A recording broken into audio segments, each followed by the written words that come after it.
ನಮಸ್ಕಾರ ಸ್ನೇಹಿತರೆ. ಅಚ್ಚರಿಯ ಬೆಳವಣಿಗೆಯಲ್ಲಿ ದೇಶದ ಸೆಂಟ್ರಲ್ ಬ್ಯಾಂಕ್ RBI ಸಾಲದ ಬಡ್ಡಿ ದರವನ್ನು ಇಳಿಸಿದೆ. ರೆಪೋ ರೇಟ್ ಅನ್ನು ಬರೋಬ್ಬರಿ 25 ಬೇಸಿಸ್ ಪಾಯಿಂಟ್ಸ್ ಡೌನ್ ಮಾಡಿದೆ. ಕಳೆದ 3 ದಿನಗಳಿಂದ ಹಣಕಾಸು ನೀತಿ ಸಮಿತಿಯ ಮೀಟಿಂಗ್ ನಡೀತಾ ಇದೆ. ಮಾನಿಟರಿ ಪಾಲಿಸಿ ಕಮಿಟಿಯ ಮೀಟಿಂಗ್ ಇವತ್ತು 3ನೇ ದಿನ. ಸಾಕಷ್ಟು ಮಾಹಿತಿಯನ್ನು ಪಬ್ಲಿಕ್ ಮಾಡಿದ್ದಾರೆ. ಮುಖ್ಯವಾಗಿ ರೆಪೋ ರೇಟ್ ಅನ್ನು 25 ಬೇಸಿಸ್ ಪಾಯಿಂಟ್ಸ್ ಕಟ್ ಮಾಡಿ 5.25%ಗೆ ಇಳಿಸಲಾಗಿದೆ. ಒಂದ್ ಕಡೆ ಡಾಲರ್ ವಿರುದ್ಧ ರೂಪಾಯಿ ಮೌಲ್ಯ ಹಿಗ್ಗಾಮುಗ್ಗಾ ಕುಸಿತಾ ಇದ್ರೂ ಕೂಡ RBI ಇಂಥ ನಿರ್ಧಾರ ತಗೊಂಡಿದೆ. ಹೀಗಾಗಿ ಇದು ಸರ್ಪ್ರೈಸ್ ಮತ್ತು ಅಗ್ರೆಸಿವ್ ಮೂವ್ ಅಂತ ವಿಶ್ಲೇಷಿಸಲಾಗ್ತಿದೆ. ಹಾಗಿದ್ರೆ ಏನಿದು ರೆಪೋ ರೇಟ್? ಇದರಿಂದ ನಿಮ್ಮ EMI ಎಲ್ಲ ಹೇಗೆ ಡೌನ್ ಆಗುತ್ತೆ? Home loan, credit card bill ಯಾವ ರೀತಿ ಕಮ್ಮಿ ಆಗುತ್ತೆ? ನಿಮ್ಮ ಸಾಲ ಸಿಗೋ ಸಾಧ್ಯತೆ ಹೇಗೆ ಜಾಸ್ತಿ ಆಗುತ್ತೆ? ನಿಮ್ಮ ಎಲ್ಲ ರೀತಿಯ ಲೋನ್ಗಳಲ್ಲಿ ನಿಮಗೆ ಹೇಗೆ ಅನುಕೂಲ ಆಗುತ್ತೆ? ಹಾಗೆ MPC ಮೀಟಿಂಗ್ ನಲ್ಲಿ ಇನ್ನು ಏನೆಲ್ಲ ನಿರ್ಧಾರವನ್ನು ತಗೊಂಡಿದ್ದಾರೆ ಎಲ್ಲವನ್ನ ಹೇಳ್ತಾ ಹೋಗ್ತೀವಿ. ಕಡೆ ತನಕ ಮಿಸ್ ಮಾಡದೆ ನೋಡಿ. ಹಾಗೆ ಎಲ್ಲ ಮೆಂಬರ್ ಓನ್ಲಿ ವಿಡಿಯೋಸ್ ಅನ್ನ ನೀವು ಕೂಡ ನೋಡೋಕೆ ವಿಡಿಯೋ ಕೆಳಗಿರೋ ಜಾಯಿನ್ ಬಟನ್ ಮೂಲಕ ಮಸ್ತ್ ಮಗ ಪ್ರೀಮಿಯಂ ಮೆಂಬರ್ಶಿಪ್ಗೆ ಸೇರಬಹುದು. ರೆಪೋ ರೇಟ್ 25 ಪಾಯಿಂಟ್ಸ್ ಕಡಿತ. ಈ ವರ್ಷದಲ್ಲಿ 3ನೇ ಸಲ ರೆಪೋ ರೇಟ್ ಕಮ್ಮಿ ಆಗ್ತಿರೋದು. ರೆಪೋ ರೇಟ್ ಅಂದ್ರೆ ಬ್ಯಾಂಕ್ಗಳು RBI ನಿಂದ ತಗೊಳ್ಳೋ ಸಾಲಕ್ಕೆ RBI ಹಾಕೋ ಬಡ್ಡಿ. ಆದರೆ ಅದಷ್ಟೇ ಅಲ್ಲ, ದೇಶದ ಹಣದುಬ್ಬರ, ಜನರ ಕೈಗೆ ಎಷ್ಟು ಸುಲಭವಾಗಿ ಹಣ ಸಿಗುತ್ತೆ, ಎಷ್ಟು ಹಣ ಬ್ಯಾಂಕಿಂಗ್ ವ್ಯವಸ್ಥೆಯಲ್ಲಿ ಹರಿದಾಡುತ್ತೆ, ದೇಶದ ಬೆಳವಣಿಗೆಯ ವೇಗ ಹೇಗಿರುತ್ತೆ ಅನ್ನೋದೆಲ್ಲ ರೆಪೋ ರೇಟ್ ಮೇಲೆ ಡಿಪೆಂಡ್ ಆಗಿರುತ್ತೆ. ಇದೇ ಕಾರಣಕ್ಕೆ ರೆಪೋ ದರ ಇಂಪಾರ್ಟೆಂಟ್. ನಿಮಗೆ ಗೊತ್ತಿರ್ಬೋದು, ಅಮೆರಿಕದಲ್ಲಿ ಡೊನಾಲ್ಡ್ ಟ್ರಂಪ್ ಅಧಿಕಾರಕ್ಕೆ ಬರ್ತಿದ್ದ ಹಾಗೆ ಜಾಗತಿಕ ಎಕಾನಮಿಯೇ ಸ್ಲೋ ಡೌನ್ ಆಗಿತ್ತು. ಅದರಲ್ಲೂ ಜಗತ್ತಲ್ಲಿ ಅತಿ ವೇಗವಾಗಿ ಬೆಳೀತಿರೋ ಮೇಜರ್ ಎಕಾನಮಿ ಅಂತ ಗುರುತಿಸಿಕೊಂಡಿದ್ದ ಭಾರತದ ಆರ್ಥಿಕ ಬೆಳವಣಿಗೆ ಕೂಡ ಸ್ಲೋ ಡೌನ್ ಆಗಿತ್ತು. ಇದರ ಬೆನ್ನಲ್ಲೇ RBI ರೇಟ್ ಕಟ್ಟಿಂಗ್ ಸೈಕಲ್ ಶುರು ಮಾಡಿತ್ತು.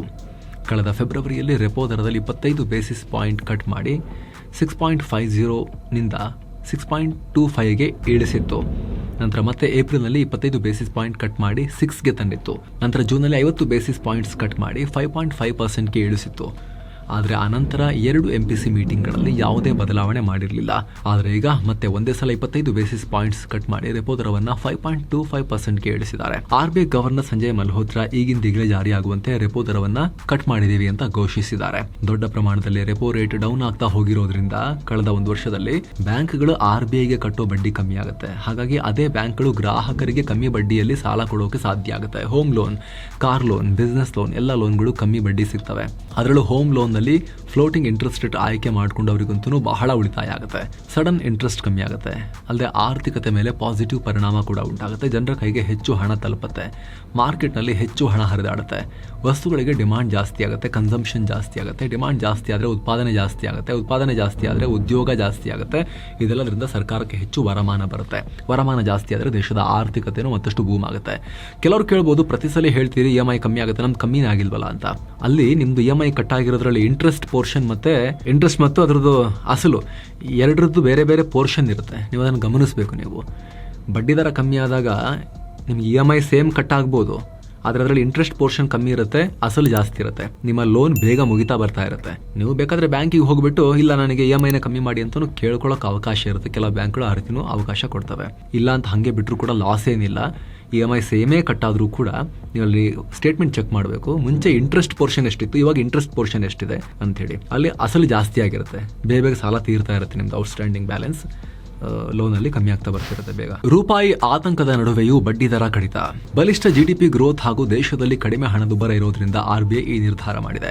ಈ ಬಾರಿ ಭಾರತದ GDP ದಾಖಲೆ ಮಟ್ಟದ 8.2% ಬೆಳವಣಿಗೆಯನ್ನು ದಾಖಲಿಸಿ RBI ಊಹೆ ಮಾಡಿದ ನಂಬರನ್ನು ಕೂಡ ಬೀಟ್ ಮಾಡಿತ್ತು. ಸಾಮಾನ್ಯವಾಗಿ ಹೈ ಗ್ರೋತ್ ರೇಟ್ ಇದ್ದಾಗ ರೇಟ್ ಕಟ್ ಮಾಡೋ ಅವಶ್ಯಕತೆ ಇರಲ್ಲ.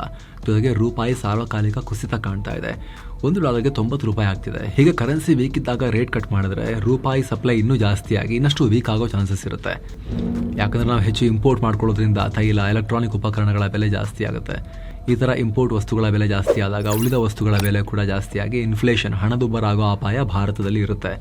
ರೂಪಾಯಿ ಬೆಲೆ ಕುಸಿದಾಗ ವಿದೇಶಿ ಹೂಡಿಕೆದಾರರು ಕೂಡ ಹೂಡಿಕೆ ಹಿಂತೆಗೆದುಕೊಳ್ತಾರೆ. ಇದರಿಂದಲೂ ಪ್ರೆಷರ್ ಬೀಳುತ್ತೆ. ಆದರೆ ಇಂಥ ಆತಂಕದ ನಡುವೆ ಕೂಡ ಇನ್ಫ್ಲೇಷನ್ ಬಗ್ಗೆ ತಲೆ ಕೆಡಿಸ್ಕೊಂಡಿಲ್ಲ ನಾವು. ವೆರಿ ಲೋ ಇದೆ ಇನ್ಫ್ಲೇಷನ್.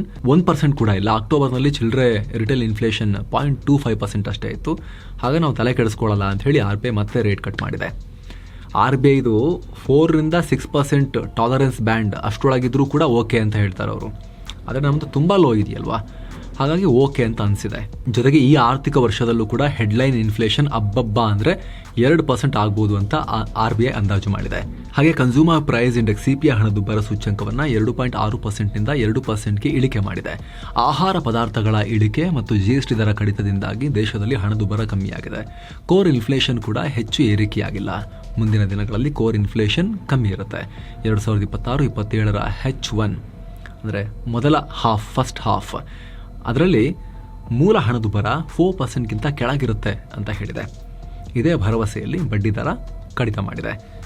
ಸಂಜಯ್ ಮಲ್ಹೋತ್ರಾ ಅವರಂತೂ RBI ಗವರ್ನರ್ ಭಾರತದ ಆರ್ಥಿಕ ಪರಿಸ್ಥಿತಿಯನ್ನು ರೇರ್ ಗೋಲ್ಡಿಲಾಕ್ಸ್ ಪೀರಿಯಡ್ ಅಂತ ಕರೆದಿದ್ದಾರೆ. ಅಂದರೆ ಹಣಕಾಸು ಭಾಷೆಯಲ್ಲಿ ದೇಶದ ಆರ್ಥಿಕತೆ ಅಪರೂಪದ ಒಂದು ಅದ್ಭುತ ಸನ್ನಿವೇಶದಲ್ಲಿದೆ ಅಂತ ಹೇಳಿದ್ದಾರೆ. ಬೆಳವಣಿಗೆ ಬಲಿಷ್ಠವಾಗಿ ಆಗ್ತಾ ಇದೆ ಹಾಗೂ ಹಣದುಬ್ಬರ ಕೂಡ ಕಮ್ಮಿ ಇದೆ ಅಂತ ಹೇಳಿದ್ದಾರೆ. ಹಣದ ಹರಿವು ಕಾಪಾಡೋ ಯತ್ನ, ರೂಪಾಯಿ ಹಿಡಿದೆತ್ತೋಕು ಯತ್ನ. ಇದೇ ಸಭೆಯಲ್ಲಿ RBI ಲಿಕ್ವಿಡಿಟಿ ಅಂದರೆ ಮಾರ್ಕೆಟ್ನಲ್ಲಿ ಹಣದ ಹರಿವು ಹೆಚ್ಚು ಮಾಡೋಕ್ಕೂ ಕೂಡ ಮತ್ತೆರಡು ಕ್ರಮ ತಗೊಂಡಿದೆ. ಒಂದು ಓಪನ್ ಮಾರ್ಕೆಟ್ ಆಪರೇಷನ್ಸ್ನಲ್ಲಿ ಸರ್ಕಾರಿ ಬಾಂಡ್ಗಳನ್ನು ಖರೀದಿ ಮಾಡೋದು, ಮತ್ತೊಂದು ಡಾಲರ್ಸ್ ಪರ್ಚೇಸ್ ಮಾಡೋದು. ಯಾಕಂದರೆ ಸದ್ಯ ಡಾಲರ್ ವಿರುದ್ಧ ರೂಪಾಯಿ ಬೆಲೆ ಹಿಗ್ಗಾಮುಗ್ಗ ಏರಿಕೆ ಆಗ್ತಿದೆ. ಹೀಗಾಗಿ ವಿದೇಶಿ ಹೂಡಿಕೆದಾರರು ತಮ್ಮ ಇನ್ವೆಸ್ಟ್ಮೆಂಟ್ ತಗೊಂಡು ಓಡ್ ಹೋಗ್ತಾರೆ. ಯಾಕೆ ಅಂತ ಹೇಳಿದ್ರೆ ಎಷ್ಟೇ ಇಲ್ಲಿ 8-10-12% ರಿಟರ್ನ್ಸ್ ಬಂದರೂ ಕೂಡ ಭಾರತದಲ್ಲಿ ಬರ್ತಾ ಇಲ್ಲ ಇತ್ತೀಚೆಗೆ ಸರಿಯಾಗಿ. ಬಂತಂದರೂ ಕೂಡ ಅಷ್ಟು ಸಿಗಲ್ವಲ್ಲ ಅವರಿಗೆ. ಅವ್ರು ಅದನ್ನು ಮಾರಿ ರುಪಿ ತೊಗೊಂಡು ಏನು ಮಾಡ್ತಾರೆ, ಅದನ್ನು ಡಾಲರಿಗೆ ಕನ್ವರ್ಟ್ ಮಾಡೋಕ್ಕೆ ಹೋದಾಗ ಅವ್ರಿಗೆ ಕಮ್ಮಿ ಡಾಲರ್ ಸಿಗ್ಬಿಡುತ್ತೆ. ರೂಪಾಯಿ ಇಷ್ಟೊಂದು ಬೆಲೆಯನ್ನು ಕಳ್ಕೊಂಡ್ರೆ ಅಲ್ವಾ, ಡಾಲರ್ಸಿಗೆ ಜಾಸ್ತಿ ರುಪಿ ಕೊಡಬೇಕಾಗತ್ತೆ. ಅವರು ಹೊಡೆದ ತಿಂತಾರೆ ಅವರು. ಹಾಗಾಗಿ ಏನು ಮಾಡ್ತಿದ್ದಾರೆ, ಅವರು ಗಾಬರಿಯಿಂದ ಓಡ್ತಾ ಇದ್ದಾರೆ, ಹೂಡಿಕೆ ಎಲ್ಲ ಹಿಂತೆಗೆದುಕೊಂಡು ಓಡ್ತಾ ಇದ್ದಾರೆ. ಅದರಿಂದಲೂ ಕೂಡ ರುಪಿ ಮೇಲೆ ಪ್ರೆಷರ್ ಆಗ್ತಾ ಇದೆ. ಜೊತೆಗೆ ಇದರಿಂದ ಲಿಕ್ವಿಡಿಟಿ ಮೇಲೂ ಕೂಡ ಅಡ್ಡ ಪರಿಣಾಮ ಉಂಟಾಗಬಹುದು. ಜೊತೆಗೆ ಈಗ ಬಡ್ಡಿ ದರ ಕೂಡ ಕಮ್ಮಿ ಮಾಡಿರೋದ್ರಿಂದ ಸಾಲದ ಬೇಡಿಕೆ ಕೂಡ ಸಡನ್ ಆಗಿ ಜಾಸ್ತಿ ಆಗುತ್ತೆ. ಬ್ಯಾಂಕ್ಗಳ ಬಳಿ ಅಷ್ಟು ದುಡ್ಡು ಬೇಕಾಗುತ್ತೆ. ಹಾಗಾಗಿ ಇದನ್ನೆಲ್ಲ ಮ್ಯಾನೇಜ್ ಮಾಡೋಕೆ RBI 2 ಕ್ರಮ ತಗೊಳ್ತಿದೆ. ಇದರಲ್ಲಿ ಮೊದಲನೇದಾಗಿ ಓಪನ್ ಮಾರ್ಕೆಟ್ ಆಪರೇಷನ್ ಅಂದರೆ RBI ಸರ್ಕಾರಿ ಬಾಂಡ್ಗಳನ್ನು ಖರೀದಿ ಮಾಡೋದು. ಬ್ಯಾಂಕ್ಗಳು ಈ ಸರ್ಕಾರಿ ಬಾಂಡ್ಗಳನ್ನು ಇಟ್ಕೊಂಡಿರ್ತವೆ. RBI ಈಗ ಓಪನ್ ಮಾರ್ಕೆಟ್ನಲ್ಲಿಂದ 1 ಲಕ್ಷ ಮೌಲ್ಯದ ಗವರ್ಮೆಂಟ್ ಸೆಕ್ಯೂರಿಟೀಸ್ G-Secs ಅನ್ನ ಖರೀದಿ ಮಾಡ್ತೀವಿ ಅಂತ ಹೇಳಿದೆ. ಮೊದಲು ಡಿಸೆಂಬರ್ 11ನೇ ತಾರೀಕು 50,000 ಕೋಟಿ ರೂಪಾಯಿ ಮೌಲ್ಯದ ಸೆಕ್ಯೂರಿಟಿಗಳನ್ನು ಸೆಂಟ್ರಲ್ ಬ್ಯಾಂಕ್ ಬೈ ಮಾಡುತ್ತೆ. ಬಳಿಕ ಡಿಸೆಂಬರ್ 18ನೇ ತಾರೀಕು ಮತ್ತೆ 50,000 ಕೋಟಿ ರೂಪಾಯಿ ಮೌಲ್ಯದ ಬಾಂಡ್ಗಳನ್ನು ಬೈ ಮಾಡುತ್ತೆ. ಬ್ಯಾಂಕ್ಗಳ ಮೂಲಕ ಖರೀದಿ ಮಾಡೋದ್ರಿಂದ ಈ 1 ಲಕ್ಷ ರೂಪಾಯಿ ದುಡ್ಡು ಬ್ಯಾಂಕ್ಗಳಿಗೆ ಹೋಗುತ್ತೆ, ಬಾಂಡ್ RBI ಕೈಗೆ ಬರುತ್ತೆ. ಇದರಿಂದ ದೇಶದ ಬ್ಯಾಂಕ್ಗಳಲ್ಲಿ ದುಡ್ಡು ಚೆನ್ನಾಗಾಗುತ್ತೆ, ಚೆನ್ನಾಗಿ ಸಾಲ ಕೊಡ್ಬೋದು ಅವರು, ಹಣದ ಹರಿವು ಚೆನ್ನಾಗುತ್ತೆ. ಜೊತೆಗೆ RBI 3 ವರ್ಷಗಳವರೆಗೆ ಡಾಲರ್ ರೂಪಿ ಸ್ವಾಪ್ ಮಾಡೋದಾಗಿ ಹೇಳಿದೆ. ಅಂದರೆ 5 ಬಿಲಿಯನ್ ಮೌಲ್ಯದ ಡಾಲರ್ ಖರೀದಿ ಮಾಡ್ತೀವಿ ಅಂತ ಹೇಳಿದೆ. ಇದು ಕೂಡ ಬ್ಯಾಂಕ್ಗಳಿಂದಲೇ ಖರೀದಿ ಆಗುತ್ತೆ. 3 ವರ್ಷಗಳವರೆಗೆ 5 ಬಿಲಿಯನ್ ಡಾಲರ್ ಅಂದರೆ 42,000 ಕೋಟಿ ರೂಪಾಯಿ ಮೌಲ್ಯದಷ್ಟು ಡಾಲರನ್ನು ಖರೀದಿ ಮಾಡ್ತಾರೆ. 3 ವರ್ಷಗಳ ನಂತರ ವಾಪಸ್ ರೂಪಾಯಿ ತಗೊಂಡು ಡಾಲರ್ ಕೊಡ್ತಾರೆ. ಇದರಿಂದ ಕೂಡ ಸದ್ಯಕ್ಕೆ ಬ್ಯಾಂಕ್ಗಳ ಬಳಿ ಹಣದ ಹರಿವು ಹೆಚ್ಚಾಗುತ್ತೆ, ಲಿಕ್ವಿಡಿಟಿ ಸಮಸ್ಯೆ ಉಂಟಾಗಲ್ಲ ಅನ್ನೋ ಲೆಕ್ಕಾಚಾರ ಇದೆ. ಅಲ್ಲದೆ ರೂಪಾಯಿನ ಕೂಡ ಪರೋಕ್ಷವಾಗಿ ಸ್ಟ್ರೆಂಥನ್ ಮಾಡ್ದಂಗೆ ಆಗುತ್ತೆ. ಇದರಿಂದ ಈ ಎಲ್ಲ ನಿರ್ಧಾರಗಳನ್ನು RBI ಮಾನಿಟರಿ ಪಾಲಿಸಿ ಕಮಿಟಿ ಮೀಟಿಂಗ್ನಲ್ಲಿ ಕೈಗೊಳ್ಳಲಾಗಿದೆ.